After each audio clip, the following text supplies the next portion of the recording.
Fukushima Daiichi nuclear power plant is a power plant that is located on March 5th square kilometer in the towns of Okuma and Futaba in the Futaba district of Japan, which was first commissioned in 1971. This power plant consisted of 6 boiling water reactors which drove electrical generators with a combined power of 4.7 GWE, hence making this power plant one of 15 largest nuclear power plant in the world.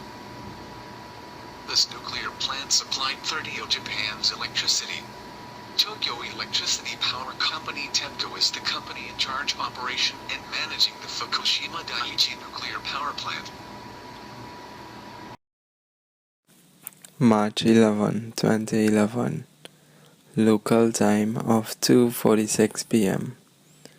Northern Japan was rocked with an earthquake of magnitude 9, which was the most powerful Japan ever recorded. After this earthquake, 5 nuclear plants were in the danger zone. These 5 were Fukushima Daiichi, Onagawa, Tokai, Higashidoro, and the Fukushima Daiichi, largest of them all. This plant was large enough to power all homes in Tokyo.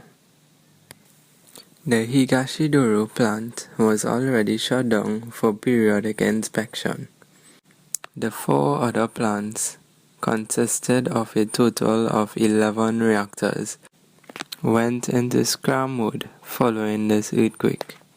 The Fukushima Daiichi plant was only 178 kilometers from the epicenter of the earthquake.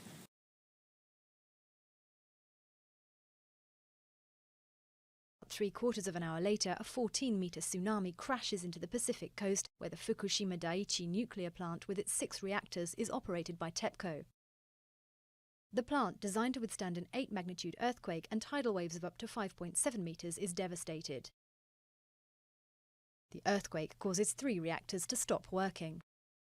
With the power supply and diesel generators down an hour later, water levels in the cooling systems drop dramatically. The fuel inside reactor 1 overheats and starts to melt. The same happens to reactors 2 and 3 over the next few days. Overnight, the rapid escalation of core melt triggers a radioactive gas leak from the reactor containment vessel. The pressure buildup eventually causes a hydrogen explosion on March the 12th at the building housing reactor 1. 2 days later, a second blast rips through the reactor 3 building. Huge amounts of radioactive waste escape into the atmosphere with both explosions. The spent fuel storage pond at reactor 4 catches fire and on March the 15th also explodes. Despite military intervention, it takes TEPCO weeks to bring the situation under control. And over the coming months, massive amounts of water are pumped in to cool the overheating nuclear fuel. Class Level 7, the highest type of international nuclear event, Fukushima is the worst atomic incident since the 1986 Chernobyl disaster.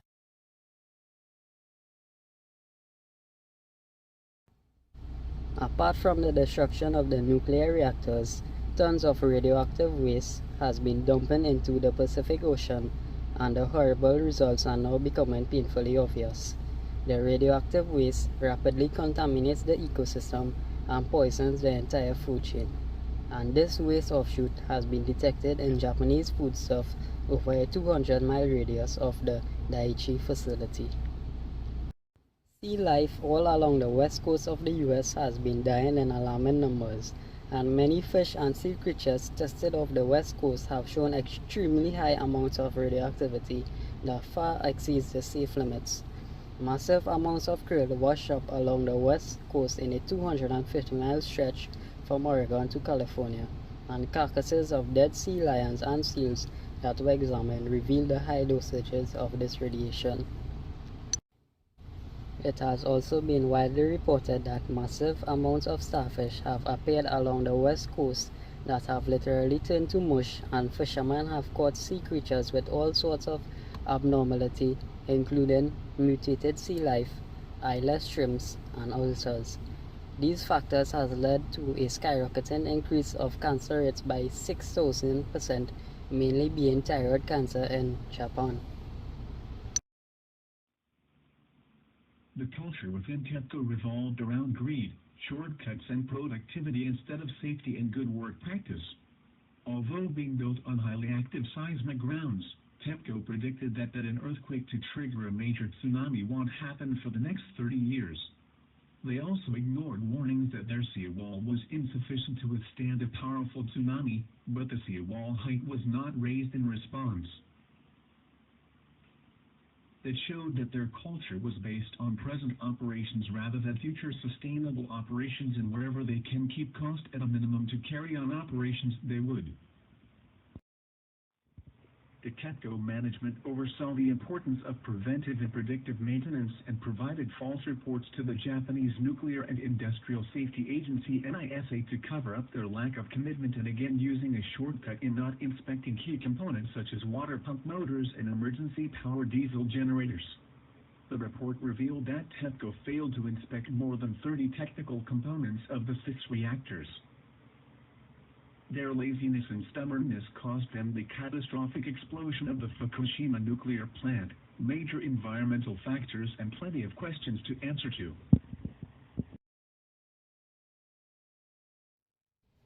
Money was the hegemon of the project. The plant design and location were solely dependent on the efficient structure strength of the ocean wall.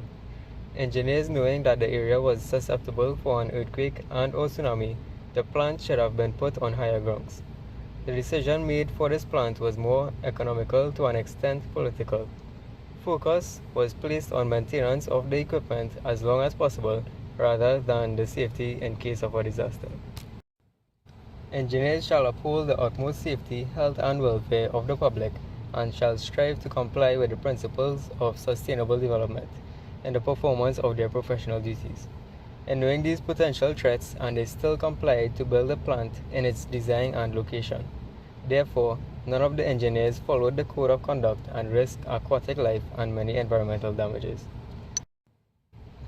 The earthquake and tsunami highlighted the weakness of the nuclear plant and the steps that should have been done to prevent such a catastrophe. In addition, the nuclear plant was due to shut down that same year since it had reached its expired time. At the time of the earthquake, engineers did the best they could but were very limited in their options to prevent further damage. In summary, this disaster of the nuclear leakage resulted in the company and engineers having an improper code of conduct and a poor organizational culture.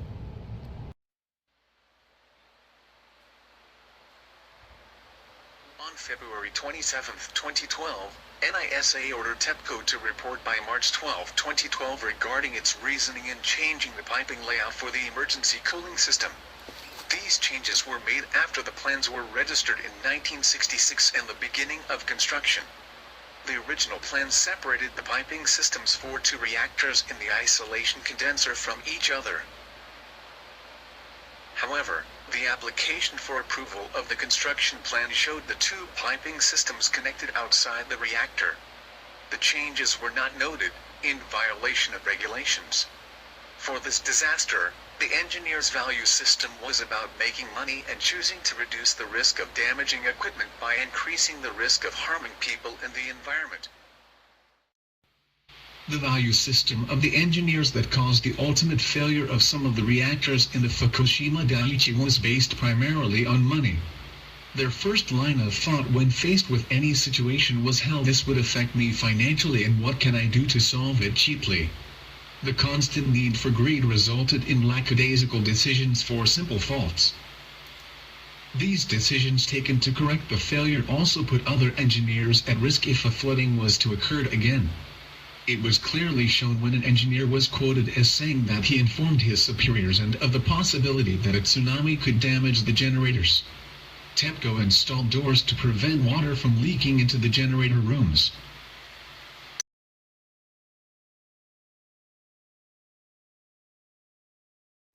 From the disastrous earthquake and tsunami which caused the destruction of 4 nuclear plants in Japan, 2 of which were very close to each other, and they are the Onagawa and the Fukushima Daiichi plant. The Fukushima Daiichi plant experienced fatal meltdowns and radiation releases, but the Onagawa managed to remain generally intact despite that it was 60 kilometers closer to the epicenter of the earthquake than the Fukushima Daiichi plant. Furthermore, The tsunami was bigger at Onagawa, reaching a height of 14.3 meters compared with 13.1 meters at Fukushima Daiichi. The question that most people are concerned about is why did the Fukushima Daiichi plant took much more damage than the Onagawa power plant. Both of these power plants were operated by two different companies. The Onagawa power plant was operated by Tohoku Electric, while the Fukushima Daiichi plant was operated by TEPCO, which is Tokyo Electric Power Company.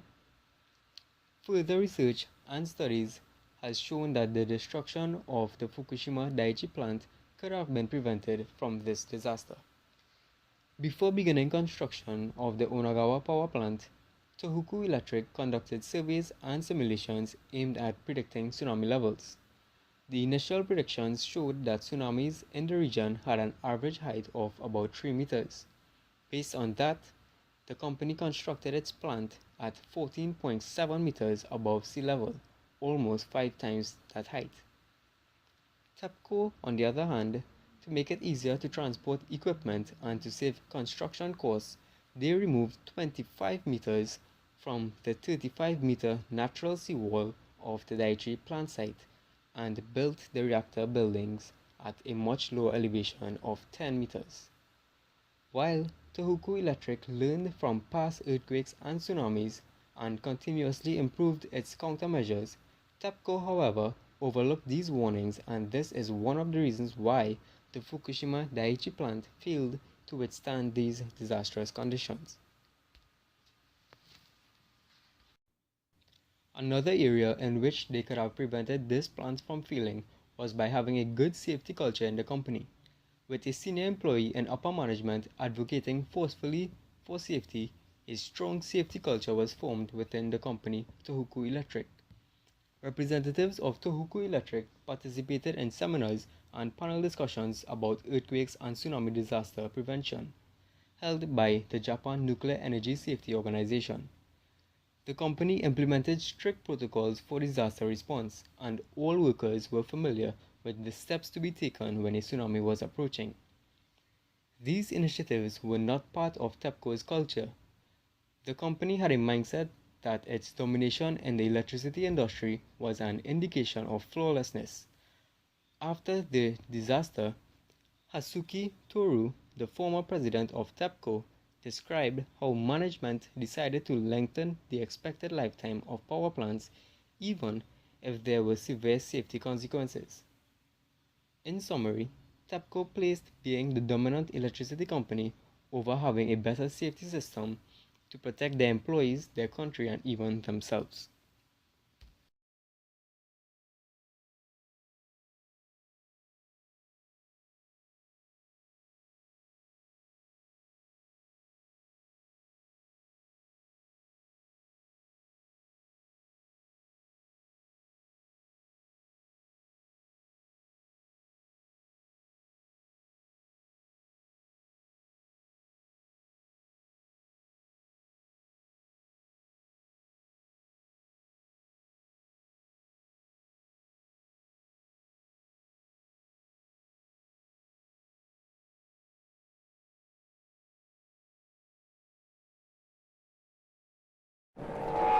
I get a feeling there's going to be a riot.